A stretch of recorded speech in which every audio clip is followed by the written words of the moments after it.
ಮಾತ್ರ ಸೌಜನ್ಯ ಪ್ರಕರಣ ಮರು ತನಿಖೆ ಆಗಬೇಕು ಅಂತೇಳಿ ಆಗ್ರಹಪಡಿಸ್ತೇನೆ. ಸೌಜನ್ಯ ಪ್ರಕರಣ ಮರು ತನಿಖೆ ಆಗಬೇಕು ಅಂತೇಳಿ ಆಗ್ರಹಪಡಿಸ್ತೇನೆ. ಇದಕ್ಕೆ ಕೆಲವೊಂದು ಅನುಮಾನಗಳಿದ್ದಾವೆ. ಪುರಂದರಗೌಡನ ಹೇಳಿಕೆ, ಸೌಜನ್ಯವರ ಮಾವ ಪುರಂದರಗೌಡನ ಹೇಳಿಕೆ. ಸೌಜನ್ಯ ಪ್ರಕರಣ ನಡೆದಾಗ ರಾತ್ರಿ ಎಲ್ಲ ನೂರಾರು ಜನ ಹೋಗಿ ಹುಡುಕಿದ್ರು, ಆದರೂ ಹೆಣ ಸಿಗಲಿಲ್ಲ ಅಂತೇಳಿ ತನಿಖೆಯಲ್ಲಿ ಹೇಳ್ತಾರೆ. ಆದರೆ ಪುರಂದರಗೌಡ ಬೆಳಿಗ್ಗೆ ಸೌಜನ್ಯ ಹೆಣವನ್ನು ಮೊಟ್ಟ ಮೊದಲಿಗೆ ನೋಡಿದ್ದು ನಾನೇ ಅಂತೇಳಿ ಮಾಧ್ಯಮದ ಮುಂದೆ ಬಂದು ಹೇಳ್ತಾನೆ. ಅಂದರೆ ಸೌಜನ್ಯ ಇಂದಿನ ದಿನ ಶಾಲೆಯಿಂದ ಮನೆಗೆ ಬರುವಾಗ ಮೊಟ್ಟ ಮೊದಲಿಗೆ ನೋಡಿದ್ದು ಪುರಂದರಗೌಡ.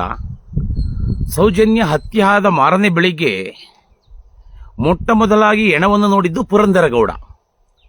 ಅರೆ, ಪುರಂದರಗೌಡನೇ ಈ ಒಂದು ಹತ್ಯೆ ಮಾಡಿರಬಹುದಲ್ಲವೇ ಎನ್ನುವ ಅನುಮಾನ ನನಗಿದೆ. ಅದು ನನಗಿರುವಂತಹ ಅನುಮಾನ. ಹಾಗಾಗಿ ಸೌಜನ್ಯ ಪ್ರಕರಣವನ್ನು ಮತ್ತೊಮ್ಮೆ ತನಿಖೆಯನ್ನು ಮಾಡಲೇಬೇಕು. ಯಾಕೆಂದರೆ ಅನೇಕ ಪ್ರಕರಣಗಳು ನಾವು ನೋಡಿದ್ದೇವೆ. ತಾವೇ ಕೊಲೆ ಮಾಡಿ ಇನ್ನೊಬ್ಬರ ಮೇಲೆ ಕಟ್ಟುವಂಥ ಪ್ರಯತ್ನಗಳಾಗ್ತವೆ. ಆದರೆ ತನಿಖೆಯ ಹಾದಿಯಲ್ಲಿ ಕೊಲೆಗಾರರು ಯಾರು ಅಂತೇಳಿ ಸಾಬೀತಾಗ್ತವೆ. ಹಾಗಾಗಿ ಪುರಂದರಗೌಡನೇ ಯಾಕೆ ಹತ್ಯೆ ಮಾಡಿರಬಾರದು? ಕೊಲೆಯ ಹಿಂದಿನ ದಿನ ಸೌಜನ್ಯಗಳನ್ನು ಕೊನೆಯದಾಗಿ ನೋಡಿದ್ದವನೇ. ಕೊಲೆಯಾದ ನಂತರ ಮಾರನೇ ಬೆಳಿಗ್ಗೆ ಆಕೆಯ ಹೆಣವನ್ನು ಮೊದಲಿಗೆ ನೋಡಿದ್ದು ಅವನೇ.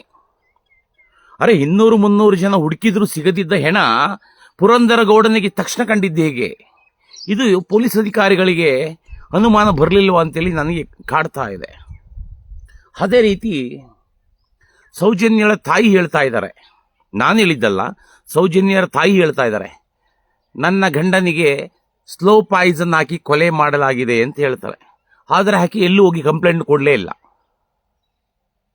ಆಕೆ ಹೋಗಿ ಕಂಪ್ಲೇಂಟ್ ಕೊಡ್ಬೋದಾಯಿತು, ನನ್ನ ಗಂಡನಿಗೆ ಸ್ಲೋ ಪಾಯ್ಸನ್ ಹಾಕಿ ಕೊಲೆ ಮಾಡಲಾಗಿದೆ ಅಂತೇಳಿ ಕಂಪ್ಲೇಂಟ್ ಕೊಡ್ಬೋದಾಯಿತು. ಆದರೆ ಇವತ್ತು ಮಾಧ್ಯಮದಲ್ಲಿ ಹೇಳಿದ್ದಾಳೆ, ಮೊನ್ನೆ ತಾನೇ ಹೇಳಿದ್ದು, ಅದನ್ನು ನಾನು ಪೋಸ್ಟ್ ಮಾಡಿದ್ದೇನೆ. ಹಾಗಾದರೆ ಸೌಜನ್ಯ ತಂದೆ ಚೆನ್ನಪ್ಪ ಗೌಡನನ್ನು ಹತ್ಯೆ ಮಾಡಿದ್ಯಾರು? ಸೌಜನ್ಯ ಹತ್ಯೆ ಆದ ನಂತರ ಸೌಜನ್ಯನ ಮನೆಗೆ ಒಡನಾಟ ಇಟ್ಕೊಂಡಿದ್ದು ತಿಮರೋಡಿ. ಅನೇಕ ಪ್ರಕರಣಗಳಲ್ಲಿ ನಾವು ನೋಡಿದ್ದೇವೆ. ಒಂದು ಹೆಣ್ಣಿಗಾಗಿ ಸ್ವಂತ ಹೆಂಡತಿ ಮಿಂಡನ ಜೊತೆ ಸೇರಿಕೊಂಡು ಗಂಡನನ್ನೇ ಹತ್ಯೆ ಮಾಡಿದ ಅನೇಕ ಪ್ರಕರಣಗಳು ಬೆಳಕಿಗೆ ಬಂದಿದ್ದಾವೆ. ಹೆಂಡತಿ ತನ್ನ ಲವ್ವರ್ ಜೊತೆ ಸೇರಿಕೊಂಡು ಗಂಡನನ್ನೇ ಹತ್ಯೆ ಮಾಡಿದಂಥ ನೂರಾರು ಪ್ರಕರಣಗಳು ಬೆಳಕಿಗೆ ಬಂದಿದ್ದಾವೆ. ಇದು ಅದೇ ಥರ ಆಗಿರಬಹುದಲ್ಲವೇ? ಸೌಜನ್ಯ ತಾಯಿಗೆ ಗೊತ್ತಿಲ್ಲದಂತೆ ತಿಮರೋಡಿಯೇ ಸೌಜನ್ಯನ ತಂದೆಗೆ, ಅಂದರೆ ಸೌಜನ್ಯ ತಾಯಿ ಏನಿದ್ದಾಳೆ ಅವರ ಗಂಡನಿಗೆ ಸ್ಲೋ ಪಾಯ್ಸನ್ ಹಾಕಿ ಕೊಲೆ ಮಾಡಿರಬಹುದಲ್ವಾ? ಇದನ್ನು ಯಾಕೆ ತನಿಖೆ ಮಾಡಲಿಲ್ಲ? ಇದು ಯಾಕೆ ಕೇಸ್ ಆಗಲಿಲ್ಲ? ಇದು ನನಗೆ ಕಾಡ್ತಿರ್ತಕ್ಕಂಥ ಗಂಭೀರ ಪ್ರಶ್ನೆಗಳು. ಹಾಗಾಗಿ ಸೌಜನ್ಯ ಪ್ರಕರಣವನ್ನು ಮರು ತನಿಖೆ ಮಾಡಬೇಕು. ಅದರ ಜೊತೆಯಲ್ಲಿ ಚೆನ್ನಪ್ಪ ಗೌಡನಿಗೆ ವಿಷಪ್ರಾಶನ ಮಾಡಿ ಕೊಂದವರು ಯಾರು ಅನ್ನೋದು ತನಿಖೆ ಆಗಬೇಕು. ಇದು ಪೊಲೀಸ್ನವರು ಸುಮೋಟೋ ಕೇಸ್ ಹಾಕಬಹುದು, ಅಥವಾ ಅಲ್ಲೇ ಹತ್ತಿರದಲ್ಲಿರ್ತಕ್ಕಂಥವ್ರು ಯಾರಾದ್ರೂ ಆ ಸೌಜನ್ಯ ತಾಯಿಯ ಹೇಳಿಕೆಯನ್ನು ಇಟ್ಟುಕೊಂಡು ಹೋಗಿ ಒಂದು ಕಂಪ್ಲೇಂಟ್ ಆದರೂ ಕೊಡಬಹುದು. ಒಟ್ಟಿಗೆ ಈ ಎರಡು ತನಿಖೆ ಆದಾಗ ಸೌಜನ್ಯಳಿಗೆ ನ್ಯಾಯ ಸಿಗುತ್ತೆ. 100% ನ್ಯಾಯ ಸಿಕ್ಕೇ ಸಿಗುತ್ತೆ. ಸೌಜನ್ಯ ಅತ್ಯಾಚಾರ ಮಾಡಿರ್ತಕ್ಕಂಥದ್ದು ಅವ್ರ ಕುಟುಂಬಸ್ಥರೇ. ನೇರವಾಗಿ ಹೇಳ್ತೇನೆ, ಅನುಮಾನದಿಂದ ಹೇಳ್ತೇನೆ, ಅವರದೇ ಹೇಳಿಕೆಯ ಅನುಮಾನ. ಹಾಗಾಗಿ ತನಿಖೆ ಆಗಬೇಕು. ಇದಕ್ಕೆ ದಯವಿಟ್ಟು ಒತ್ತಾಯ ಮಾಡಿ ಸೌಜನ್ಯ ಪ್ರಕರಣ ಮರು ತನಿಖೆ ಆಗಲಿ, ಅವರ ಮಾವಂದಿರನ್ನ ತನಿಖೆಗೆ ಒಳಪಡಿಸಿ ಅಂತೇಳಿ ಆಗ್ರಹ ಮಾಡಿ. ನನಗೆ ಗೊತ್ತಿಲ್ಲ, ಆಗಸ್ಟ್ 7ನೇ ತಾರೀಕು ನಾನು ಕಲಬುರಗಿಯಲ್ಲಿದ್ದೆ, 6ನೇ ತಾರೀಕು ಕಲಬುರಗಿಯಲ್ಲಿದ್ದೆ. ಅಲ್ಲಿ ಒಂದು ಮಠದಲ್ಲಿ ಮಲಗಿರಬೇಕಾದ್ರೆ ಭಗವಂತ ಬಂದು ಕನಸಲ್ಲಿ ಒಂದು ಮಾತು ಹೇಳ್ದ, ಕ್ಷೇತ್ರದ ವಿರುದ್ಧ ಮತಾಂಧ ಶಕ್ತಿಗಳು ಹಬ್ಬರಿಸ್ತಾ ಇದ್ದಾವೆ, ಮಲಗು ಭಕ್ತ ಅಂದ. ನನಗೆ ಸಡನ್ನಾಗಿ ಎಚ್ಚರಿಕೆ ಆಯಿತು. ಬೆಳಿಗ್ಗೆ ಎದ್ದು ಹೊರಟವನು ನಾನು ಧರ್ಮಸ್ಥಳಕ್ಕೆ. 7ನೇ ತಾರೀಕು ಬಂದು 7ನೇ ತಾರೀಕು ನಾನು ಹುಬ್ಳಿಯಲ್ಲಿ ಆಲ್ಟ್ ಆದೆ. 7ನೇ ತಾರೀಕು ಮಾರನೇ ಬೆಳಿಗ್ಗೆ 5 ಗಂಟೆಗೆ ಹೊರಟವನು ಸಂಜೆ ನಾನು ಧರ್ಮಸ್ಥಳಕ್ಕೆ ಬಂದೆ. 7ನೇ ತಾರೀಕು ಸಂಜೆ ಅನ್ನಛತ್ರದಲ್ಲಿ ಭಗವಂತ ನುಡಿಸಿದಂಥ ಮಾತು, ನನ್ನಿಂದ ಅಲ್ಲ, ನಾನು ಅಂತ ನಾನು ಹೇಳ್ಕೊಳಕ್ಕೆ ಹೋಗಲ್ಲ, ಭಗವಂತ ನನಗೆ ಏನು ಹೇಳಿದ್ನೋ ಎಲ್ಲವನ್ನ ನಾನು ಅಲ್ಲಿ ಹೇಳಿದೆ, ಕರೆ ಕೊಟ್ಟೆ. ಅನ್ನಛತ್ರದಲ್ಲಿ ಒಂದು ಕರೆ ಕೊಟ್ಟೆ.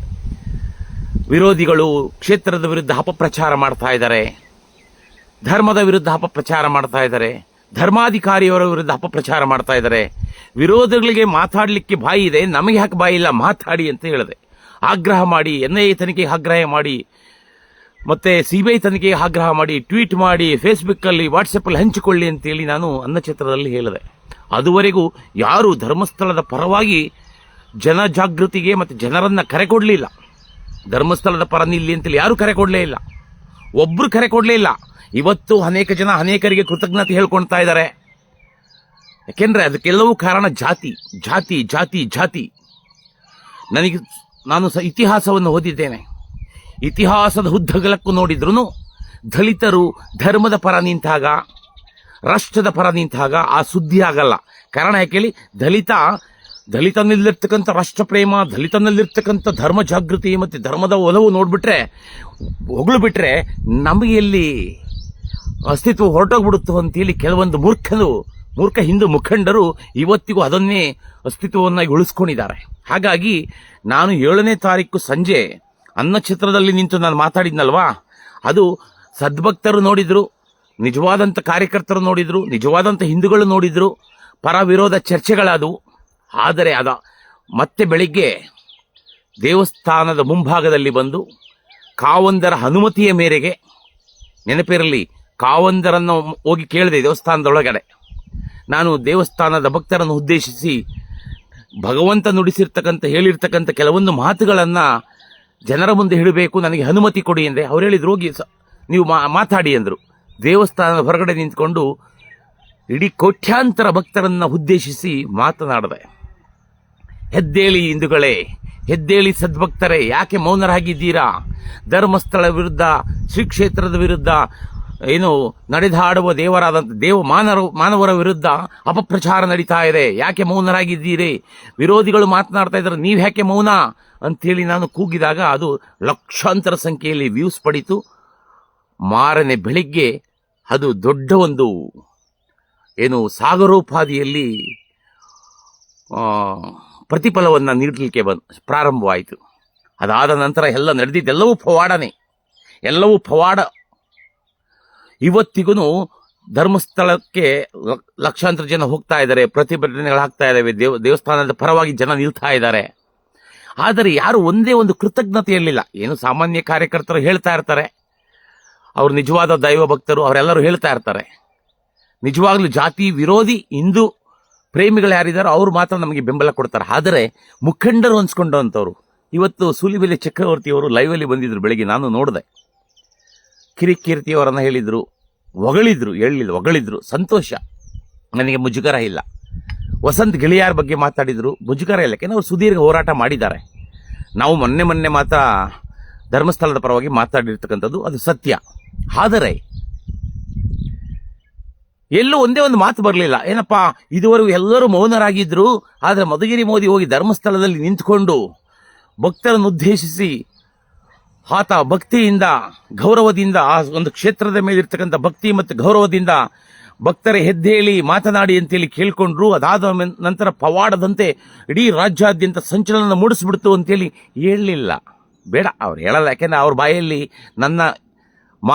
ನನ್ನ ಹೆಸರು ಬಂದುಬಿಟ್ರೆ ಅವರಿಗೆ ಕಳಂಕ ಆಗ್ಬಿಡುತ್ತೆ. ಯಾಕೆಂದ್ರೆ ನಾನು ಜಾತಿಯಲ್ಲಿ ಅಸ್ಪೃಶ್ಯ, ನಾನು ಜಾತಿಯಲ್ಲಿ ವಲಯ ಅಂತಾರೆ ನನ್ನನ್ನು. ವಲಯ ಮಾದಿಗರು ಯಾವುದೇ ಧರ್ಮದ ಪರವಾಗಿ ನಿಂತ್ಕೊಂಡ್ರೆ ಅವರಿಗೆ ಕಿಮ್ಮತ್ತಿಲ್ಲ. ಇದು ನನ್ನ 20 ವರ್ಷದ ಹೋರಾಟದಲ್ಲಿ ನಾನು ನೋಡ್ತಲೇ ಇದ್ದೀನಿ. 20 ವರ್ಷದಿಂದ ನಾನು ಧರ್ಮದ ಪರ ಹೋರಾಟ ಮಾಡ್ತಾ ಇದ್ದೀನಿ. ನನ್ನ ಹಿಂದೆ ಯಾರಾದರೂ 10 ಜನ ನಿಂತ್ಕೊಂಡಿದ್ದನ್ನು ನೀವು ನೋಡಿದ್ದೀರಾ? ನಿಂತ್ಕೊಳಲ್ಲ ರೀ.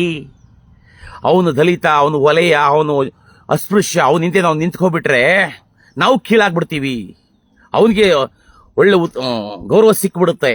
ಇದು ಫಸ್ಟ್ ಬದಲಾಗಬೇಕು, ಮನಸ್ಥಿತಿ ಬದಲಾಗಬೇಕು. ಹಿಂದೂ ಮುಖಂಡರಲ್ಲಿರ್ತಕ್ಕಂಥ ಈ ಕೀಳು ಮನಸ್ಥಿತಿ ಬದಲಾಗದ ಹೊರತು ಹಿಂದುತ್ವ ಗಟ್ಟಿಯಾಗಲಿಕ್ಕೆ ಸಾಧ್ಯವೇ ಇಲ್ಲ. ಇಂಥ 100 ಪ್ರಕರಣ ಬರ್ತದೇ ಇರ್ತವೆ, ಇಂಥ ಮತ್ತಷ್ಟು ಪ್ರಕರಣ ಬರ್ತವೆ. ಇವತ್ತು ಸಿಹಿ ಸುದ್ದಿ ಏನು ಅಂದರೆ, ಮಾಸ್ಕ್ ಮ್ಯಾನ್ ಇದ್ನಲ್ವಾ, ಆತನಿಗೆ ಭೀಮಾ ಅಂತ ಹೆಸರು ಕೊಟ್ಬಿಟ್ಟಿದ್ರು. ಭೀಮಾ ಅಂದ್ಬಿಟ್ರೆ ದಲಿತರೆಲ್ಲ ಕ್ರೋಢೀಕರಿಸ್ಬಿಡ್ತಾರೆ, ದಲಿತರ ಶಕ್ತಿ ಹೆಚ್ಚಿಗೆ ಆಗ್ಬಿಡುತ್ತೆ. ಹಾಗಾಗಿ ಧರ್ಮಸ್ಥಳ ವಿರುದ್ಧ ನಾವು ಸಂಘಟಿತವಾದಂಥ ಹೋರಾಟ ಮಾಡಬಹುದು, ಧರ್ಮಸ್ಥಳವನ್ನು ಕಬ್ಜಾ ಮಾಡಬಹುದು ಅನ್ನೋ ಒಂದು ಷಡ್ಯಂತ್ರ ರೂಪಿಸಲಾಗಿತ್ತು. ಆದರೆ ಅದೆಲ್ಲ ಹುಟ್ಟುಸ್ಸಾಗಿದೆ. ಭೀಮನನ್ನು ಇವತ್ತು SIT ಅವರು ಬಂಧನ ಮಾಡಿದ್ದಾರೆ. ಇನ್ನು ಸುಜಾತ ಭಟ್ ಬಿಡಿ, ಆ ಮೂರ್ಖ ಅಜ್ಜಿ ಯಾರೋ 4 ಜನ ಬಂದು ಏನು ಹೇಳಿದ್ರು, ಆಸೆ ಹುಟ್ಟಿಸ್ಬಿಟ್ರು, ಅಜ್ಜಿ ಏನೇನೋ ಮಾತಾಡ್ಬಿಡ್ತು. ಅದನ್ನು ಇಡೀ ವಿಶ್ವದ ಎಲ್ಲ ಮಾಧ್ಯಮಗಳನ್ನು ಪ್ರಸಾರ ಮಾಡಿಬಿಟ್ರು. ಧರ್ಮಸ್ಥಳದಲ್ಲಿ ಸಾವಿರಾರು ಹೆಣೆಗಳನ್ನು ಅಂದರೆ ಅತ್ಯಾಚಾರಗಳನ್ನು ಮಾಡಿ ಉಣಲಾಗಿದೆ ಅಂತೇಳಿ ಬಿಂಬಿಸ್ಬಿಟ್ರು. ಅದಕ್ಕೆ ಪಾತ್ರಧಾರಿ ಸುಜಾತ ಅಜ್ಜಿನೂ ಸಹ ಇರಲಿ, ಅಜ್ಜಿಗೆ ಅರಳೋ ಮರಳೋ ಅಂತಾರೆ, ಒಂದೊಂದು ಸಲ ಒಂದೊಂದು ಮಾತಾಡ್ತಾ ಇರುತ್ತೆ.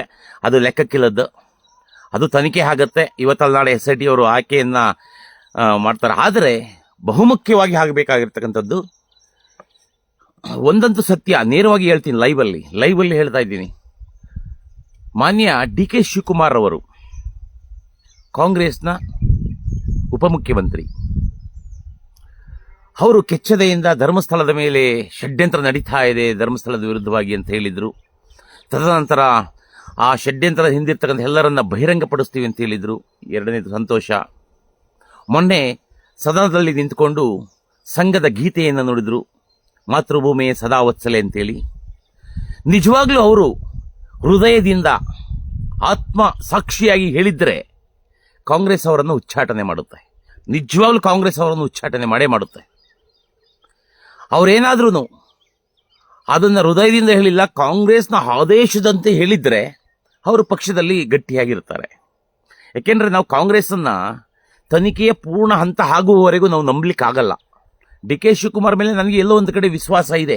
ಅವರಲ್ಲಿ ಹಿಂದೆ ಜೈ ಶ್ರೀರಾಮ್ ಹೇಳಿದ್ರು, ಈಗ ಸಂಘದ ಗೀತೆಯನ್ನು ಹೇಳ್ತಾ ಇದ್ದಾರೆ. ಧರ್ಮಸ್ಥಳದ ಪರವಾಗಿ ನಿಂತಿದ್ದೇನೆ, ನನ್ನಂಥ ಸಾವಿರಾರು ಶಿವಕುಮಾರ್ನಂಥವ್ರು ನಿಂತಿದ್ದಾರೆ ಅಂತ ಹೇಳಿದರು. ಅವಾಗ ನಮಗೆ ತುಂಬ ಹೆಮ್ಮೆ ಆಯಿತು, ಗೌರವ ಇದೆ ಅವರ ಮೇಲೆ, ಇವತ್ತಿಗೂ ಗೌರವ ಇದೆ. ಆದರೆ ಇದು ಕಾಂಗ್ರೆಸ್ನ ಒತ್ತಾಯದ ಹೇಳಿಕೆ ಆಗಿದ್ದರೆ ಮಾತ್ರ ತುಂಬ ಕಷ್ಟ. ಇದಂತೂ ತುಂಬ ಕಷ್ಟ ಆಗುತ್ತೆ. ಈಗ ತಿಮ್ಮರೋಡಿಯನ್ನು ಬಂಧನ ಮಾಡಿದ್ದಾರೆ. ಗಿರೀಶ್ ಮಟ್ಟಣ್ಣನ ಬಂಧನ ಆಗಬೇಕು. ಇವರ ಬಂಧನ ಸಣ್ಣ ಪುಟ್ಟ ಕೇಸು, 3 ವರ್ಷ 4 ವರ್ಷ 5 ವರ್ಷದ ಶಿಕ್ಷೆ ಪ್ರಮಾಣ ಇರತಕ್ಕಂಥ ಕೇಸುಗಳಲ್ಲಿ ಬಂಧನ ಮಾಡಿದರೆ ಅರ್ಥವೇ ಇಲ್ಲ. ಇವ್ರಿಗೆಲ್ಲ ಕಠಿಣವಾದಂತಹ ಸೆಕ್ಷನ್ಗಳನ್ನು ಹಾಕಿ ಬಂಧನ ಮಾಡಬೇಕು. ಕೋಟ್ಯಾಂತರ ಜನ ಇಟ್ಟಿರ್ತಕ್ಕಂಥ ಭಕ್ತಿ ಶ್ರದ್ಧೆಯ ಮೇಲೆ ಧಕ್ಕೆ ಕೊಟ್ಟಿದ್ದಾರೆ ಇವರು. ಕೋಟ್ಯಾಂತರ ಜನ ಧರ್ಮಸ್ಥಳದ ಮೇಲೆ ಶ್ರದ್ಧಾಭಕ್ತಿಯಿಂದ ಗೌರವದಿಂದ ನಡ್ಕೊಳ್ತಾರೆ. ಆ ಎಲ್ಲ ಕೋಟ್ಯಾಂತರ ಸದ್ಭಕ್ತರ ಭಾವನೆಗೆ, ಧಾರ್ಮಿಕ ಭಾವನೆಗೆ ಪೆಟ್ಟು ಕೊಟ್ಟಿದ್ದಾರೆ ಇವರು. ಇವರಿಗೆ ಸಣ್ಣ ಪುಟ್ಟ ಕೇಸುಗಳನ್ನು ಹಾಕಿ ಬಂಧನ ಮಾಡಿದರೆ ಪ್ರಯೋಜನ ಇಲ್ಲ. ಉದಾಹರಣೆಗೆ ಒಂದು ಹೇಳ್ತೀನಿ, ರಾಜ್ಯ ಪೊಲೀಸ್ನವರು ಒಬ್ಬ ಹಿಂದೂ ಹೋರಾಟಗಾರನನ್ನು ಕಟ್ಟಿ ಹಾಕಬೇಕು ಅಂತೇಳಿ ಏನೇನೋ ವಿಚಿತ್ರವಾದಂಥ ವಿಚಾರಗಳನ್ನ ಇಟ್ಕೊಂಡು ಒಂದು ದೊಡ್ಡ ಮಟ್ಟದ ಷಡ್ಯಂತ್ರ ಹಣಿದು 100 ಕೇಸುಗಳನ್ನು ಹಾಕ್ತಾರೆ. ಆತ ಆ ಒಂದು ಕೇಸಿನಿಂದ ತಪ್ಪಿಸ್ಕೊಳಕ್ಕೆ ಆಗಲೇಬಾರ್ದು, ಆ ಥರ ಒಂದು ಕೇಸುಗಳನ್ನು ಹಣಿದು ಬಿಡ್ತಾರೆ. ಆದರೆ ಇಲ್ಲಿ ಮಟ್ಟಣ್ಣನವರ ವಿರುದ್ಧ ಆ ರೀತಿ ದೊಡ್ಡ ಮಟ್ಟದ ಕೇಸುಗಳನ್ನು ಯಾಕೆ ಯಾರು ಮಾಡ್ತಾ ಇಲ್ಲ? ನಮಗೆ ಅನೇಕ ಜನ ಹೇಳ್ತಾ ಇದ್ರು, ಹಿಂದೂ ಮುಖಂಡರು ಹೇಳ್ತಾ ಇದ್ರು ಮೊನ್ನೆ ಬಂದು, ಯಾರೋ ಒಂದು ಮಹಿಳೆ ಪವಿತ್ರ ಗೌಡ ಅಂಥದ್ದು ಸಂಧ್ಯಾ ಪವಿತ್ರ ಅಂತೇಳಿ ನಿಮ್ಮ ಬಗ್ಗೆ ಅಪಪ್ರಚಾರ ಅವಹೇಳನಕಾರಿಯಾಗಿ ಮಾತಾಡ್ತಾ ಇದ್ದಾಳೆ, ಅವಳ ಮೇಲೆ ಅಟ್ರಾಸಿಟಿ ಕೇಸನ್ನು ಕೊಡು ಅಂತೇಳಿ. ಯಾಕೆ ನೀವು ಕೊಡಲ್ವಾ? ನೀವೇ ಕೊಡ್ಬೋದಾಗಿತ್ತಲ್ವ ಮುಖಂಡರು. ಹಿಂಗೆ ಮಧುಗಿರಿ ಮೋದಿ ಒಬ್ಬ ಹಿಂದೂ ಕಾರ್ಯಕರ್ತ ಅಥವಾ ಹಿಂದೂ ಮುಖಂಡ, ಆತನ ವಿರುದ್ಧವಾಗಿ ಅವಹೇಳನಕಾರಿಯಾಗಿ ಇದಕ್ಕೆ ಮಾತಾಡ್ತಾ ಇದ್ದಾಳೆ ಅಂತೇಳಿ ನೀವೇ ಒಂದು ಕಂಪ್ಲೇಂಟ್ ಕೊಡ್ಬೋದಾಗಿತ್ತು. ನನ್ನ ಯಾಕೆ ಎತ್ಕಟ್ಟೋ ಪ್ರಯತ್ನ ಮಾಡ್ತೀರಿ? ನಾನು ಇದುವರೆಗೂ ಯಾರ ಮೇಲೆ ಅಟ್ರಾಸಿಟಿ ಕೊಟ್ಟಿಲ್ಲ, ಕೊಡೋದು ಇಲ್ಲ. ಎಷ್ಟೇ ಅವಹೇಳನ ಆಗಲಿ ಸಹಿಸ್ಕೊಳ್ತೇನೆ. ನಾನೊಬ್ಬ ಧರ್ಮದ ಪರ ನಿಂತಿರ್ತಕ್ಕಂಥವನು, ಜಾತಿಯನ್ನು ಮೀರಿ ನಿಂತಿದ್ದೇನೆ. ಹಾಗಾಗಿ ನಾನು ಯಾರ ವಿರುದ್ಧ ನಾನು ಕೇಸ್ ಕೊಡಕ್ಕೆ ಹೋಗಲ್ಲ. ನೀವು ಕೊಡ್ಬೋದಾಗಿತ್ತಲ್ರಿ. ಅನೇಕ ಜನ ಹೇಳಿಬಿಟ್ರಿ ಕೇಸ್ ಕೊಡಿ ಅಂತೇಳಿ. ನಾನು ಯಾರ ಮೇಲೂ ಕೇಸ್ ಕೊಡಕ್ಕೆ ಹೋಗಲ್ಲ. ಒಂದಂತೂ ನೆನಪಿಟ್ಟುಕೊಳ್ಳಿ, ಅದು SC ದೌರ್ಜನ್ಯದ ಅಡಿಯಲ್ಲಿ ನಾನು ಕೇಸನ್ನು ಕೊಡೋದಿಲ್ಲ. ಅವಹೇಳನವನ್ನು ಸಹಿಸ್ಕೊಳ್ತೇನೆ. ಅದು ಜನ ನೋಡ್ತಾ ಇರ್ತಾರೆ. ಅವಾಗ ಜನ ಹೇಳ್ತಾರೆ, ಅಯ್ಯ ಮಧುಗಿರಿ ಮೋದಿ ಹಿಂದೂ ಧರ್ಮದ ಪರ ಇಷ್ಟೆಲ್ಲ ನಿಂತಿದ್ದಾನೆ, ಕ್ಷೇತ್ರದ ಪರ ನಿಂತಿದ್ದಾನೆ, ರಾಷ್ಟ್ರದ ಪರ ನಿಂತಿದ್ದಾನೆ, ಸತತ 20 ವರ್ಷದಿಂದ ಹೋರಾಟ ಮಾಡ್ತಾವನೆ. ಅವನೊಬ್ಬ ದಲಿತ ಎಂಬ ಕಾರಣಕ್ಕೆ ಆತನಿಗೆ ಯಾವನೂ ಬೆಂಬಲ ಕೊಡ್ತಾ ಇಲ್ಲ, ಯಾವ ಮುಖಂಡನೂ ಆತನ ಹೆಸರನ್ನು ಅವ್ರ ಬಾಯಲ್ಲಿ ತಗೊಳ್ತಾ ಇಲ್ಲ ಅಂತೇಳಿ ಜನ ಹೇಳ್ತಾರೆ. ಅವಾಗ ನಿಮಗೆ ಮುಜುಗರ ಆಗ್ಬೋದು, ನಾಚಿಕೆ ಆಗ್ಬೋದು. ಅದು ಆದಾಗ್ಲೇ ಸತ್ಯ ಹೊರಗೆ ಬರಬೇಕು. ಯಾಕೆಂದರೆ ಯಾರೂ ನಾನು ನೋಡ್ತಾ ಇದ್ದೇನೆ, ಈಗ ಮಟ್ಟಣ್ಣ ಆಗಿರ್ಬೋದು, ತಿಮ್ಮರೋಡಿ ಆಗಿರ್ಬೋದು, ಮತ್ತು 10 ಜನ ಈ ಯೂಟ್ಯೂಬರ್ಸ್ ಇದ್ದಾರೆ. ಮನಸ್ಸೋ ಇಚ್ಛೆ ಪುಂಕ್ತಾರೆ, ಅಸತ್ಯವನ್ನು ನುಡಿತಾರೆ, ಕಾಲ್ಪನಿಕ ಕಥೆಗಳನ್ನು ಹೇಳ್ತಾರೆ. ಅರೆ, ಕಾನೂನು ಹೇಳುತ್ತೆ ಅಪಪ್ರಚಾರವನ್ನ, ಸುಳ್ಳು ಸುದ್ದಿಯನ್ನು ಹರಡಿದರೆ ಗಂಭೀರ ಶಿಕ್ಷೆ ಕೊಡ್ತೇವೆ, ಕಾನೂನಿದೆ ಅಂತಾರೆ. ಯಾರ ಮೇಲೆ ಕೇಸ್ ಆಗಿದೆ ರೀ? ಕಾನೂನು ಸುಮೋಟೋ ಕೇಸ್ ಯಾರ ಮೇಲೆ ತಗೊಂಡಿದ್ದಾರೆ? ಸಮೀರ್ ಮೇಲೆ ಎಷ್ಟು ಸುಮೋಟೋ ಕೇಸ್ಗಳಾಗಿದ್ದಾವೆ? ಆಗಿಲ್ಲ. ನಾವು ಮಧ್ಯದಲ್ಲಿ ಒಂದು ಪಾಯಿಂಟ್ ಹೇಳ್ತೀನಿ. ಅನ್ಯ ಧರ್ಮವನ್ನು ಟೀಕಿಸಿದರೆ, ಧರ್ಮ ಅಲ್ಲ, ಅನ್ಯ ಮತವನ್ನ ಟೀಕಿಸಿದರೆ ನೂರಾರು ಕೇಸುಗಳಾಗ್ತವೆ ನಮ್ಮ ಮೇಲೆ. ಟೀಕಿಸಿದ ಸತ್ಯವನ್ನ ಪ್ರತ್ಯುತ್ತರಿಸಿದರೆ ನಮ್ಮ ಮೇಲೆ ನೂರಾರು ಕೇಸುಗಳಾಗ್ತವೆ. ಸುಳ್ಳು ಸುದ್ದಿ ಅಂತಾರೆ. ಯಾವ್ದಾರು ಒಂದು ಪೋಸ್ಟ್ ಹಾಕ್ಬಿಟ್ರೆ ನಾವು 100 ಬಾರಿ ಯೋಚನೆ ಮಾಡಬೇಕು, 1000 ಬಾರಿ ಯೋಚನೆ ಮಾಡಬೇಕು. ಇದು ಸತ್ಯವೋ ಅಲ್ವೋ ಅಂತೇಳಿ ಒಂದು ಪೋಸ್ಟ್ ಹಾಕ್ಬಿಟ್ರೆ, ಕಳೆದ ಬಾರಿ ನಾನು ಒಂದು ಪೋಸ್ಟ್ ಹಾಕಿದ್ದೆ. ಏನಂತ ಹಾಕಿದ್ದೆ? ಉತ್ತರ ಭಾರತದಲ್ಲಿ ಯೋಗಿ ಆದಿತ್ಯನಾಥ್ನವರು ಅಕ್ರಮ ಮಸೀದಿ ಮತ್ತು ಮದರಸೆಗಳನ್ನು ಧ್ವಂಸ ಮಾಡ್ತಾ ಇದ್ದಾರೆ. ಅವರು ಮುಂದೆ ಪ್ರಧಾನಿ ಆದಾಗ ದೇಶಾದ್ಯಂತ ಇರತಕ್ಕಂಥ ಅಕ್ರಮ ಮಸೀದಿ ಮತ್ತು ಮದರಸೆಗಳನ್ನು ಧ್ವಂಸ ಮಾಡ್ತಾರೆ ಅಂತೇಳಿ ಪೋಸ್ಟ್ ಹಾಕಿದೆ. ಈ ಪೋಸ್ಟ್ಗೆ ನಾನು 3 ತಿಂಗಳು ಜೈಲಲ್ಲಿದ್ದೆ. ಏನೇಳಿ? 3 ತಿಂಗಳು ಜೈಲಲ್ಲಿದ್ದೆ. ಸತ್ಯ ಹೇಳಿದ್ರಿ. ಅಕ್ರಮ ಮಸೀದಿ ಮತ್ತು ಅಕ್ರಮ ಮದರಸೆಗಳನ್ನು ಧ್ವಂಸ ಮಾಡಿದ್ರು ಯೋಗಿಯವರು. ಅವರು ಪ್ರಧಾನಿ ಆದ್ರೆ ಇಡೀ ದೇಶಾದ್ಯಂತ ಇರತಕ್ಕಂಥ ಅಕ್ರಮ ಮಸೀದಿ ಮತ್ತು ಅಕ್ರಮ ಮದರಸೆಗಳನ್ನು ಧ್ವಂಸ ಮಾಡ್ತಾರೆ ಅಂತ ಹೇಳಿದ್ದಕ್ಕೆ 3 ತಿಂಗಳು ಜೈಲಲ್ಲಿದ್ದೆ. ಅದೇನ್ ತಪ್ಪೇ? ಅದು ಯೋಗಿ ಮಾಡಿದ್ದನ್ನ ಹೇಳಿದ್ದಷ್ಟೇನೆ. ಆದ್ರೂ ನನ್ನ ಮೇಲೆ ಸುಮೋಟೋ ಕೇಸ್ ಹಾಕೊಂಡು 3 ತಿಂಗಳು ಜೈಲು. ಬೇಳೆ ಕೊಟ್ಟಿರಲಿಲ್ಲ. ಇದು ಮುಚ್ಚಿದ ಒಂದು ಮುಚ್ಚಳಿಕೆಯಲ್ಲಿ ಕೋರ್ಟ್ಗೆ ಹಾಕ್ಬಿಟ್ಟಿದ್ರು. ಇವನು ಎಂಥದ್ದು ಅದೇನೋ ಒಂದು ಪದ ಬಳಸಿದ್ರು, ಅಬಿಷಿಯಲ್ ಅಫೆಂಡರ್ ಅಂತ ಹೇಳ್ಬಿಟ್ಟು ನನ್ನ ಮೇಲೆ 3 ತಿಂಗಳು ಬೇಲ್ ಕೊಡ್ದಂಗೆ ಮಾಡಿದ್ರು. ಅರೆ, ಪೊಲೀಸ್ನವ್ರು ಈಗ ಯಾಕೆ ಮಾಡ್ತಾ ಇಲ್ಲ? ಏನು, ಯಾರು 3 ಜನ ಇದ್ದಾರೆ. ಕುಡ್ಲಾ ರಾಂಪೇಜ್ ಅಂತೇಳಿ ಒಬ್ಬ ಇದ್ದಾನೆ. ಅಲ್ಲಿಂದ ಥರ್ಡ್ ಐ ಅಂತೇಳಿ ಒಂದು ಯೂಟ್ಯೂಬ್ ಚಾನಲ್ ಇದೆ. ಅಲ್ಲಿಂದ ಸಮೀರ್ ಮಥಾಂದ, ಇವರು 3 ಮೇಲೆ ಯಾಕೆ ಕೇಸುಗಳನ್ನು ಹಾಕ್ತಾ ಇಲ್ಲ, ಸುಮೋಟೋ ಹಾಕ್ತಾ ಇಲ್ಲ? 100 ಕೇಸುಗಳನ್ನು ಯಾಕೆ ದಾಖಲಿಸ್ಕೊಳ್ತಾ ಇಲ್ಲ? ನಮ್ಮ ಮೇಲೆ ಮಾತ್ರ 100 ಕೇಸ್ ಹಾಕ್ಬಿಡ್ತಾರೆ. ಒಂದೇ ಪ್ರಕರಣಕ್ಕೆ 100-150 ಕೇಸ್ ಹಾಕ್ಬಿಡ್ತಾರೆ. ಆದ್ರೆ ಅವ್ರ ಮೇಲೆ ಹಾಕಲ್ಲ. ಯಾಕೆ? ಯಾರು ಇವರನ್ನು ರಕ್ಷಣೆ ಮಾಡ್ತಾ ಇದೆ? ಇದಕ್ಕೆ ಹೇಳಿದ್ದು ಡಿ ಕೆ ಶಿವಕುಮಾರ್ ಅವರು ಮಾತು ನೈಜವಾಗಿದ್ದರೆ ಅವರು ಪಕ್ಷದಲ್ಲಿ ಉಳಿಲಿಕ್ಕೆ ಸಾಧ್ಯವಿಲ್ಲ. ಅವ್ರನ್ನ ಉಚ್ಚಾಟನೆ ಮಾಡ್ತಾರೆ. ಅದು ಈ ಒಂದು ಘಟನೆಯನ್ನ ಒಂದು ಕಂಟ್ರೋಲ್ ಮಾಡಲಿಕ್ಕೆ, ಈ ಒಂದು ಪರಿಸ್ಥಿತಿಯನ್ನ ಹತೋಟಿಗೆ ತರಲಿಕ್ಕೆ ಮಾತಾಡಿದ್ದಾದ್ರೆ ಅವ್ರ ಪಕ್ಷದಲ್ಲಿ ಉಳ್ಕೊಳ್ತಾರೆ. ಯಾಕೆಂದ್ರೆ ಈಗೇನೆಲ್ಲ ಡೆವಲಪ್ಮೆಂಟ್ ನಡೀತಾ ಇದೆ, ಇವೆಲ್ಲವೂ ಹಿಂದೂಗಳು ಇನ್ನು ಕೆರಳು ಬಿಡ್ತಾರೆ. ಹಿಂದೂಗಳು ಕೋಟ್ಯಾಂತರ ಸಂಖ್ಯೆಯಲ್ಲಿ ಭಕ್ತಾದಿಗಳು ಧರ್ಮಸ್ಥಳದ ಕಡೆ ಹೆಜ್ಜೆ ಹಾಕಿಬಿಡ್ತಾರೆ. ನಾಳೆ ನಮ್ಮ ಒಂದು ಷಡ್ಯಂತ್ರ ವಿಫಲವಾಗುತ್ತೆ ಎನ್ನುವ ಒಂದು ಉದ್ದೇಶದಿಂದಲೇ ಈ ಬಂಧನ ಅಂತೆ, ವಿಚಾರಣೆ ಅಂತೆ ನಡೀತಾ ಇದೆ. ಬಟ್ ಇದು ಅಗ್ರೆಸಿವ್ ಆಗಿ ಮಾಡ್ತಾ ಇಲ್ಲ. ಯಾಕೆಂದ್ರೆ ಅಪಪ್ರಚಾರ, ಸುಳ್ಳು ಸುದ್ದಿಯನ್ನು ಹರಡಿದರೆ ಅದಕ್ಕೆ ಕಠಿಣವಾದಂಥ ಶಿಕ್ಷೆ ಇದೆ, ಕ್ರಮ ಕೈಗೊಳ್ಳಬೇಕು. ಆದರೆ ಮಾಡ್ತಾ ಇಲ್ಲ. ಸಮೀರು ಬಂಧನ ಅಂತೇಳಿ ಹೋದ್ರು. ಕೆಲವೊಂದು ಮಾಧ್ಯಮದಲ್ಲಿ ಕೇಳ್ಪಟ್ಟೆ, ಸಮೀರ್ ಬಂಧನ ಆಗುವ ಮೊದಲೇ ಅವನಿಗೆ ವಿಚಾರ ತಿಳಿಸಿದ್ರು, ಹಾಗಾಗಿ ಅವನು ಎಸ್ಕೇಪ್ ಆದ ಅಂತೇಳಿ ಕೇಳ್ಪಟ್ಟೆ. ಅದು ನಾನು ಹೇಳ್ತಾ ಇಲ್ಲ, ಕೇಳ್ಪಟ್ಟಿದ್ದು. ಈ ಥರ 100 ವಿಚಾರಗಳಿದ್ದಾವೆ. ಆದರೆ ಮತ್ತೊಮ್ಮೆ ಹೇಳ್ತೇನೆ,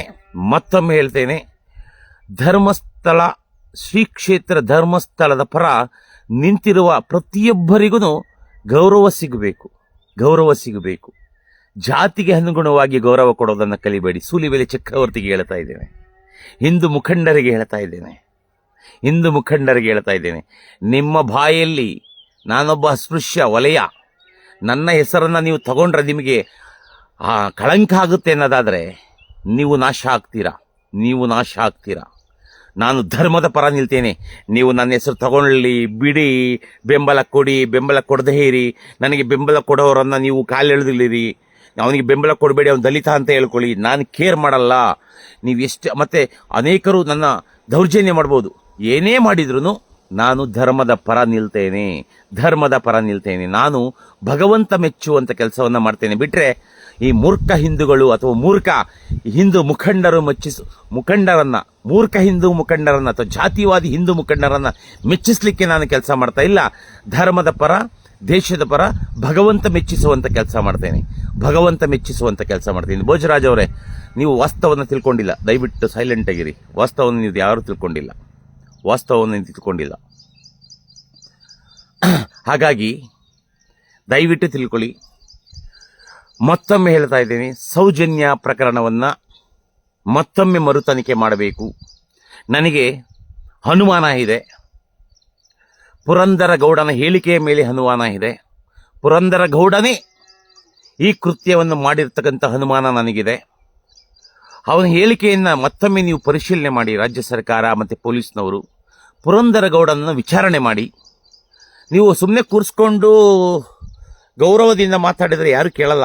ಬೇರೆ ಮಾಡ್ತಿರಲ್ಲ, ಈ ಬ್ರೆಡ್ ಕದ್ದವನ್ನ ಕಳ್ಳನ್ನು ಹಿಡ್ಕೊಂಡೋಗಿ 3rd ಡಿಗ್ರಿ ಟ್ರೀಟ್ಮೆಂಟ್ ಕೊಡ್ತಿರಲ್ಲ, ಮೇಲಕ್ಕೆ ಚೈನ್ ಪುಲ್ಲಿ ಹಾಕ್ಬಿಟ್ಟು ಏರೋಪ್ಲೇನ್ ಹತ್ತಿಸ್ಬಿಟ್ಟು ಟ್ರೀಟ್ಮೆಂಟ್ ಕೊಟ್ಟಾಗ ಒಪ್ಕೊಳ್ತಾನಲ್ವ, ಆ ಥರ ಪುರಂದರ ಗೌಡನಿಗೆ ಟ್ರೀಟ್ಮೆಂಟ್ ಕೊಡಿ, ಒಪ್ಕೊಳ್ತಾನೆ. ತಿಮರೋಡಿಗೆ ಒಂದು ಮಾತು ಕೇಳಿ, ಅದೇ ಥರ ಟ್ರೀಟ್ಮೆಂಟ್ ಕೊಡಿ. ಸೌಜನ್ಯ ಮನೆಯಲ್ಲಿ ಸೌಜನ್ಯ ಸತ್ತ ನಂತರ ಒಡನಾಟ ಇದ್ದಿದ್ದು ತಿಮರೋಡಿಗೆ ಮಾತ್ರ. ತಿಮರೋಡಿ ಮನೆಗೆ ಹೋಗ್ತಾ ಇದ್ರು, ಬರ್ತಾ ಇದ್ರು. ತಿಮರೋಡಿ ಹೆಣ್ಣಿನ ವ್ಯಾಮೋಹದಲ್ಲಿ ಸೌಜನ್ಯ ತಂದೆಗೆ ವಿಷಪ್ರಾಶನ ಮಾಡಿರಬಹುದಲ್ಲವೇ ಏನೇಳಿ? ಇದು ಹನುಮಾನ. ಸಂವಿಧಾನದಲ್ಲಿ ಹನುಮಾನ ಪಡಲಿಕ್ಕೆ ಅವಕಾಶ ಇದೆ. ಹನುಮಾನ ಪ್ರತಿಯೊಬ್ಬರು ಬರುತ್ತೆ. ಇದು ಅಪಪ್ರಚಾರ ಅಲ್ಲ, ಹನುಮಾನ. ನನಗೆ ಅನುಮಾನ ಇದೆ. ಯಾಕೆಂದ್ರೆ ನಾನು ಹೇಳ್ತಾ ಇರೋದಲ್ಲ, ಸೌಜನ್ಯ ತಾಯಿ ಹೇಳಿದ್ಲು, ನನ್ನ ಗಂಡನಿಗೆ ಸ್ಲೋ ಪಾಯ್ಸನ್ ಮಾಡಿ ಹತ್ಯೆ ಮಾಡಿದ್ರು ಅನ್ನೋ ಒಂದು ಅನುಮಾನ ನನಗಿದೆ ಅಂತೇಳಿ ಸೌಜನ್ಯ ತಾಯಿ ಹೇಳಿದ್ದು. ಹಾಗಾದರೆ ಯಾರು ಅವರ ಮನೆಗೆ ಒಡನಾಟ ಇಟ್ಕೊಂಡಿದ್ದು? ತಿಮರೋಡಿ ಮಾಡಿರಬಹುದು. ಆತನಿಗೂ ಹೆಣ್ಣಿನ ಮೇಲೆ ವ್ಯಾಮೋಹ ಇರಬಹುದು. ತನಿಖೆ ಮಾಡಬೇಕು, ದಯವಿಟ್ಟು ತನಿಖೆ ಮಾಡಬೇಕು. ತನಿಖೆ ಮಾಡಿದರೆ ಇದು ಗೊತ್ತಾಗೋದು. ಈಗ ಏನು ಮುಖವಾಡ ದಾರಿದಾನಲ್ವಾ, ಅವನ ಅನಾಮಿಕ ಅನ್ಬೇಡ್ರಿ, ಭೀಮಾ ಅಂತ ಹೇಳ್ರಿ. ಏನು ದಲಿತರನ್ನು ಒಗ್ಗೂಡಿಸ್ಬಿಡ್ತೀವಿ, ಇಡೀ ಕ್ಷೇತ್ರದ ವಿರುದ್ಧ ನಿಲ್ಲಿಸ್ಬಿಡ್ತೀವಿ ಅಂತೇಳಿ ಭೀಮಾ ಅಂತ ಪಟ್ಟ ಕಟ್ಟಿದ್ರಲ್ಲ ಅವನಿಗೆ. ಭೀಮಾ ಅಂತ ಹೇಳಿ ವಿಫಲವಾದ ಭೀಮಾ, ನಕಲಿ ಭೀಮಾ ಅಂತ ಹೇಳಿ ವಿಫಲವಾದ ನಕಲಿ ಭೀಮಾ, ಕ್ಷೇತ್ರದ ವಿರುದ್ಧ ಸುಳ್ಳು ಆರೋಪ ಮಾಡಿ ಸಿಕ್ಕಿ ಹಾಕಿಕೊಂಡ ಭೀಮಾ ಅಂತ ಹೇಳಿ ಮುಜುಗರ ಆಗಲಿ ಅವ್ರಿಗೆ. ಇವಾಗ ಭೀಮನ ಹೆಸರಿಗೆ ಮುಜುಗರ ಆಗಲಿ. ನಾನಿಲ್ಲಿ ನನ್ನವರು ತನ್ನವರು ಏನೂ ಇಲ್ಲ. ನಾನು ಸತ್ಯದ ಹಾದಿಯಲ್ಲಿ, ಧರ್ಮದ ಹಾದಿಯಲ್ಲಿ ನಡೀತಿರ್ತಕ್ಕಂಥ ವ್ಯಕ್ತಿ. ನನಗೆ ಧರ್ಮನೇ ಮುಖ್ಯ ಬಿಟ್ಟರೆ ಜಾತಿ ಮುಖ್ಯ ಅಲ್ಲ. ಯಾವುದೇ ಜಾತಿಯನ್ನು ತಪ್ಪು ಮಾಡಿದ್ರು ತಪ್ಪೇನೆ. ನನಗೆ ತುಂಬ ಈ ವಾರದಿಂದ ತುಂಬ ಮುಜುಗರ ಆಗ್ತಿರ್ತಕ್ಕಂಥದ್ದು, ಬೇಸರ ಆಗ್ತಿರ್ತಕ್ಕಂಥದ್ದು, 100 ಸತ್ಯಗಳನ್ನು ನಾನು ಬಹಿರಂಗಪಡಿಸಿದೆ. 100 ಸತ್ಯಗಳನ್ನು ಈ ಒಂದು ಧರ್ಮಸ್ಥಳದ ವಿರುದ್ಧ ಯಾರೆಲ್ಲ ಅಪಪ್ರಚಾರ, ಷಡ್ಯಂತ್ರ, ಯಾರೆಲ್ಲ ಅಪಪ್ರಚಾರ, ಈ ಷಡ್ಯಂತ್ರ ಮಾಡ್ತಾ ಇದ್ರು, ಇವರ ಹಿನ್ನೆಲೆಯಲ್ಲಿ ಯಾರ್ಯಾರಿದ್ದಾರೆ ಅಂತೇಳಿ ನಾನು ಅಧ್ಯಯನ ಮಾಡ್ತಲೇ ಇದ್ದೇನೆ. ನಾನು ತಮಿಳುನಾಡು, ಕೇರಳ ಪ್ರವಾಸ ಹೋಗಿದ್ದೇನೆ. ಆ ಎಲ್ಲವನ್ನ ನಾನು ಬಹಿರಂಗ ಮಾಡುವಂಥ ಅನಿವಾರ್ಯ ನನಗಿಲ್ಲ. ನಾನು ಏನು ಮಾಡಬೇಕು, ದೇಶದ ಒಳಿತಿಗಾಗಿ, ಧರ್ಮದ ಒಳಿತಿಗಾಗಿ, ಶ್ರೀ ಕ್ಷೇತ್ರದ ಒಳಿತಿಗಾಗಿ ಅದನ್ನು ನಾನು ಮಾಡ್ತೇನೆ. ಅದನ್ನೆಲ್ಲ ಬಹಿರಂಗಪಡಿಸ್ಕೊಂಡು ನಾನು ಶಬಾಷ್ ಅನ್ಸ್ಕೊಡುವಂಥ ಉದ್ದೇಶ ನನಗಿಲ್ಲ. ನನಗೆ ಕೆಲವೊಂದು ವಿಚಾರವನ್ನು ಅಧ್ಯಯನ ಮಾಡಿದ್ದೇನೆ. ಸೆಂದಿಲ್ ಪಾತ್ರ ಏನಿದೆ, ಏನು ಮಂಗಳೂರು ಜಿಲ್ಲಾಧಿಕಾರಿಯಾಗಿದ್ದಂಥ ಸೆಂದಿಲ್ ಇದ್ರಲ್ಲ, ಅವರ ಪಾತ್ರ ಇದರಲ್ಲಿ ಏನಿದೆ ಅಂತೇಳಿ ಅಧ್ಯಯನ ಮಾಡಿದ್ದೇನೆ. ಅದನ್ನು ನಿಮ್ಮ ಮುಂದೆ ಹೇಳಿ ಸಾಮಾಜಿಕವಾಗಿ ಹಂಚಿಕೊಂಡು ನಾನು ಹಂಚ್ಕೊಳ್ಳೋ ಉದ್ದೇಶ ನನಗಿಲ್ಲ. ಅದನ್ನು ಯಾವ ರೀತಿ ನಾವು NIAಗೆ ಕಳಿಸ್ಬೇಕು ವರದಿಗಳನ್ನು, ಅದನ್ನು ನಾವು ಮಾಡ್ತೇನೆ. ಕ್ಷೇತ್ರದ ಪರವಾಗಿ, ಸತ್ಯದ ಪರವಾಗಿ, ಧರ್ಮದ ಪರವಾಗಿ ಏನೆಲ್ಲ ಮಾಡಬೇಕು ಅದನ್ನು ನಾನು ಮಾಡ್ತೇನೆ. ಅದು ಎಲ್ಲವನ್ನ ಫೇಸ್ಬುಕ್ಕಲ್ಲಿ, ಸಾಮಾಜಿಕ ಜಾಲತಾಣದಲ್ಲಿ ಹಂಚಿಕೊಂಡು ಶಬಾಷ್ ಮಧುಗಿರಿ ಮೋದಿ ಅನ್ಸ್ಕೊಡುವಂಥ ಮಾತು ಅವಶ್ಯಕತೆ ನನಗಿಲ್ಲ. ನಾನು ಮಾಡ್ತಿರ್ತಕ್ಕಂಥದ್ದು ಭಗವಂತ ಮೆಚ್ಚುವಂಥ ಕೆಲಸ. ನನಗೆ ಭಗವಂತ ಮೆಚ್ಚಬೇಕು ಬಿಟ್ಟರೆ ಈ ಮೂರ್ಖ ಜಾತಿವಾದಿ ಹಿಂದೂಗಳು ಅಥವಾ ಜಾತಿವಾದಿ ಹಿಂದೂ ಮುಖಂಡರನ್ನು ಮೆಚ್ಚಿಸುವಂಥ ಅವಶ್ಯಕತೆ ನನಗಿಲ್ಲ.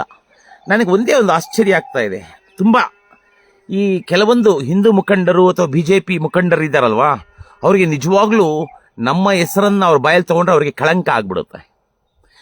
ನಾವೆಲ್ಲರಿಗೂ ಸೈಲೆಂಟಾಗಿ ಇದ್ವಪ್ಪ, ಮಧುಗಿರಿ ಮೋದಿ ಧರ್ಮಸ್ಥಳಕ್ಕೆ ಹೋದ್ರು, 8ನೇ ತಾರೀಕು ಬೆಳಿಗ್ಗೆ, 7ನೇ ತಾರೀಕು ಸಂಜೆ ಮತ್ತು 8ನೇ ತಾರೀಕು ಬೆಳಿಗ್ಗೆ ಕ್ಷೇತ್ರದ ಭಕ್ತಾದಿಗಳನ್ನು ಉದ್ದೇಶಿಸಿ ಮಾತನಾಡಿಬಿಟ್ರು. ಅದಾದ ಮೇಲೆ ದೊಡ್ಡ ಪವಾಡದಂತೆ ಬದಲಾವಣೆಗಳಾಗ್ಬಿಟ್ಟು ದೊಡ್ಡ ದೊಡ್ಡ ಪ್ರತಿಭಟನೆಗಳಾದವು, ದೊಡ್ಡ ಮಟ್ಟದ ಒಂದು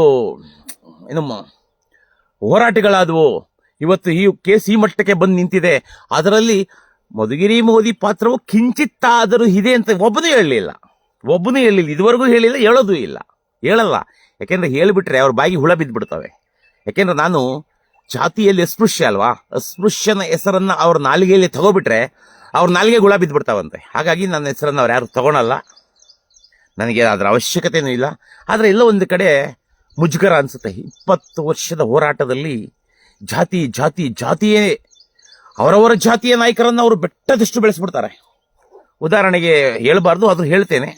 ಪುನೀತ್ ಕೇರಳಿ 2019ರಲ್ಲಿ ನಾವೇ ಆತನನ್ನ ಧರ್ಮದ ಪರ ಹೋರಾಟಕ್ಕೆ ಕರ್ಕೊಂಡು ಬಂದ್ವಿ. ಅದಕ್ಕಿಂತ ಹಿಂದೆ ಕಾರಲ್ಲಿ ಕುತ್ಕೊಂಡು ಏನೇನೋ ವಿಡಿಯೋಗಳನ್ನು ಮಾಡ್ಕೊಳ್ತಾ ಇದ್ರು. ಅವರು ಯಾರ್ಯಾರನ್ನೋ ಏನೇನೋ ನಿಂದಿಸ್ತಾ ಇದ್ರು, ಏನೋ ಮಾತಾಡ್ತಾ ಇದ್ರು. 2019ರಲ್ಲಿ ಧರ್ಮದ ಪರ ಹೋರಾಟಕ್ಕೆ ಪುನೀತ್ ಕೇರಳಿಯನ್ನ ಕರ್ಕೊಂಡ್ಬಂದಿದ್ದು ನಾವೇ.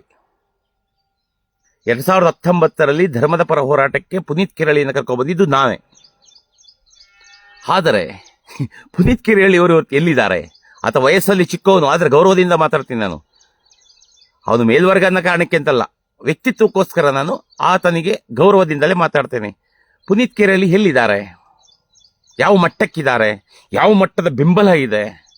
ಎಲ್ಲ ಹಿಂದೂ ಸಂಘಟನೆಗಳು ವೇದಿಕೆ ಮೇಲೆ ಕರೀತವೆ. ಬಜರಂಗ ದಳ ವೇದಿಕೆ ಕೊಡುತ್ತೆ, ಹಿಂದೂ ಜಾಗರಣ ವೇದಿಕೆ ಕೊಡುತ್ತೆ, ಹಿಂದೂ ಸಂಘಟನೆಗಳು ಅವರಿಗೆ ವೇದಿಕೆ ಕೊಡುತ್ತೆ.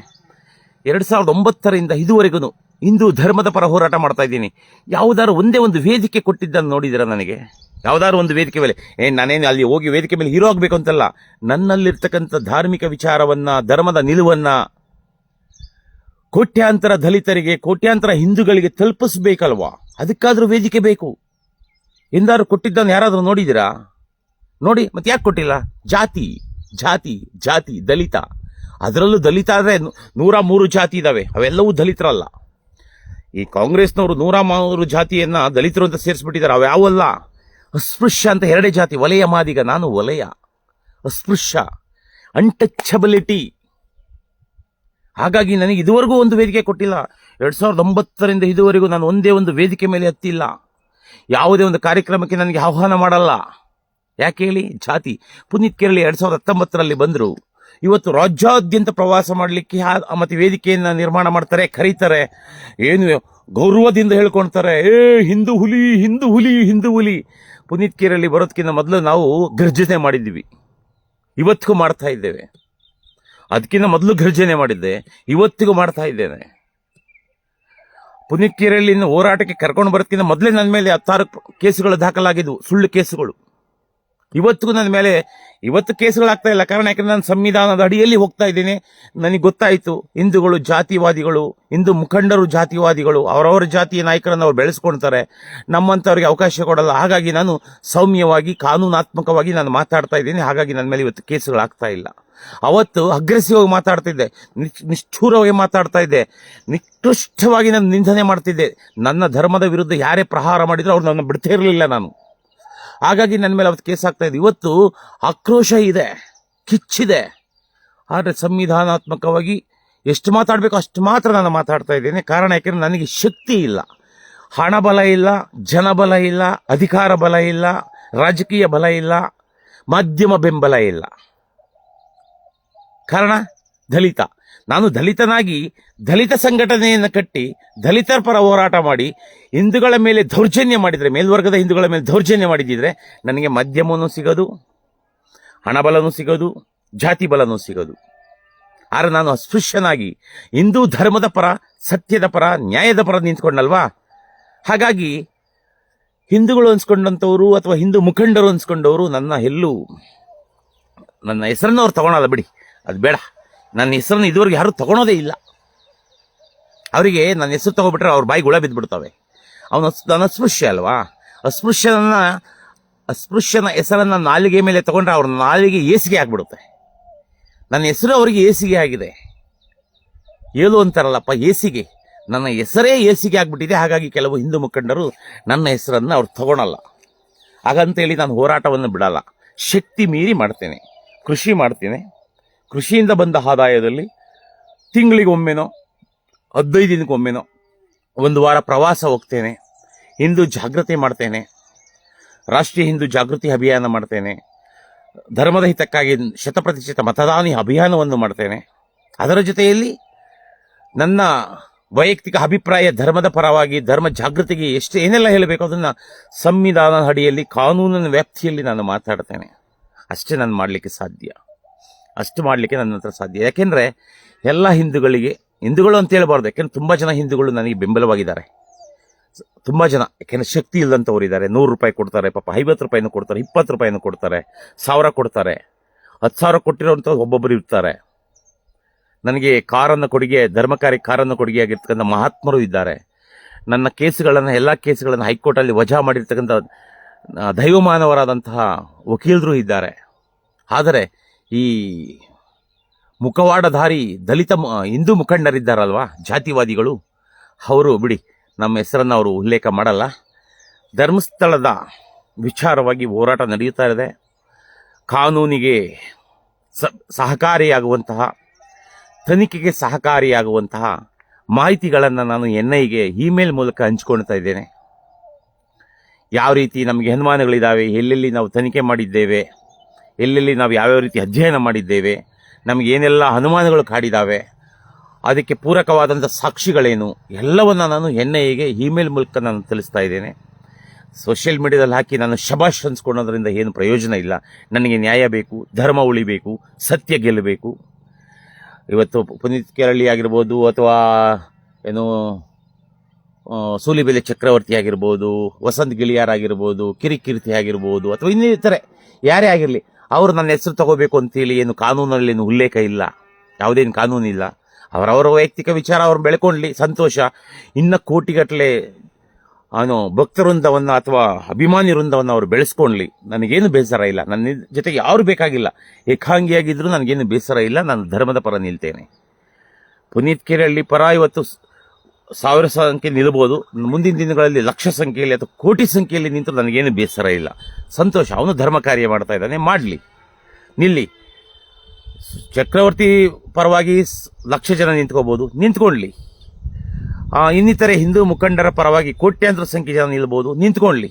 ನನಗೇನು ಮುಜುಗರ ಇಲ್ಲ, ನಾನೇನು ಅವರನ್ನು ವಿರೋಧ ಮಾಡಲ್ಲ. ಏನೋ ಒಂದು ನೋವನ್ನು ವ್ಯಕ್ತಪಡಿಸ್ಕೋಬೋದು, ಅಷ್ಟೇ ಬಿಟ್ಟರೆ ಬೇರೆ ಏನಿಲ್ಲ. ನನ್ನ ಜೊತೆ ಯಾರು ನಿಂತಿಲ್ಲ ಅಂದರೂ ನಾನು ಏಕಾಂಗಿಯಾಗಿ ನಿಲ್ತೇನೆ. ಧರ್ಮದ ಪರ, ಸತ್ಯದ ಪರ, ಧರ್ಮದ ಪರ, ಸತ್ಯದ ಪರ. ಯಾವುದೇ ಕಾರಣಕ್ಕೂ ಧರ್ಮಸ್ಥಳ ಕ್ಷೇತ್ರದ ವಿರುದ್ಧ ಈ ವಿರೋಧಿಗಳು, ಮತಾಂಧ ಶಕ್ತಿಗಳು, ಜಿಹಾದಿ ಶಕ್ತಿಗಳು ಮತ್ತು ಈ ನಗರ ನಕ್ಸಲರು ಮಾಡ್ತಿರ್ತಕ್ಕಂಥ ಈ ಒಂದು ಷಡ್ಯಂತ್ರವನ್ನು ಸಹಿಸಿಕೊಳ್ಳಲಿಕ್ಕೆ ಸಾಧ್ಯವೇ ಇಲ್ಲ. ಅದಕ್ಕೆ ಬೇಕಾದಂಥ ಪೂರಕ ಸಾಕ್ಷಿಗಳನ್ನು ನಾವು ಕಲೆ ಹಾಕಿ NIಗೆ ಕೊಡ್ತೀವಿ. ಇವತ್ತಲ್ಲ ನಾಳೆ NI ತನಿಖೆ ಅದೇ ಆಗುತ್ತೆ. ಇವರೆಲ್ಲರನ್ನ ದೇಶದ್ರೋಹ ಮತ್ತು ಧರ್ಮದ್ರೋಹದ ಅಡಿಯಲ್ಲಿ ಮತ್ತು ಏನು ಭಯೋತ್ಪಾದಕ ಕೃತ್ಯಕ್ಕೆ ಸಂಚು ಮಾಡಿದಂಥ ಆರೋಪದ ಅಡಿಯಲ್ಲಿ ಇವರೆಲ್ಲರೂ ಜೈಲಿಗೆ ಓದೇ ಹೋಗ್ತಾರೆ. ಆರೋಪವನ್ನು ಸಾಬೀತುಪಡಿಸ್ತೇವೆ ನೋಡಿ, ಆರೋಪವನ್ನು ಸಾಬೀತುಪಡಿಸ್ತೇವೆ. ಅದರ ಜೊತೆಯಲ್ಲಿ ಸೌಜನ್ಯಗೆ ನ್ಯಾಯ ಸಿಗಲೇಬೇಕು. ಸೌಜನ್ಯ ತಂದೆಯ ಸಾವಿಗೆ ನ್ಯಾಯ ಸಿಗಬೇಕು. ಸೌಜನ್ಯ ತಂದೆಯ ಸಾವಿಗೆ ನ್ಯಾಯ ಸಿಗಬೇಕು. ಸೌಜನ್ಯ ತಂದೆಗೆ ಸ್ಲೋ ಪಾಯ್ಸನ್ ಮಾಡಿ ಸಾಯಿಸಿದ್ರು ಅಂತೇಳಿ ಸೌಜನ್ಯ ತಾಯಿ ಹೇಳಿದ್ದಾರೆ. ಅದಕ್ಕೆ ನ್ಯಾಯ ಸಿಗಲೇಬೇಕು. ನಾಳೆ ಈ ಒಂದು ವಿಚಾರವನ್ನು ಇನ್ನೊಬ್ರು ಎನ್ಕೇಶ್ ಮಾಡಿಕೊಂಡ್ರು ಸಂತೋಷ, ನನಗೇನು ಬೇಸರವಿಲ್ಲ. ಒಟ್ಟಿಗೆ ಸೌಜನ್ಯಗೆ ನ್ಯಾಯ ಸಿಗಬೇಕು. ಸೌಜನ್ಯ ಅತ್ಯಾಚಾರ ಮಾಡಿರ್ತಕ್ಕಂಥ ಅವರ ಕುಟುಂಬದ ಮೂಲಗಳೇ ಅಂತೇಳಿ ನನಗೆ ಅನುಮಾನ ಕಾಡ್ತಾ ಇದೆ. ಆರೋಪ ಅಲ್ಲ, ಅನುಮಾನ ಕಾಡ್ತಾ ಇದೆ. ಇದು ತನಿಖೆ ಆಗಬೇಕು. ಜೈತು ಹಿಂದೂ ರಾಷ್ಟ್ರ. ಭಾರತ್ ಮಾತಾ ಕಿ ಜೈ. ವಂದೇ ಮಾತರಂ. ಜೈ ಹಿಂದ್.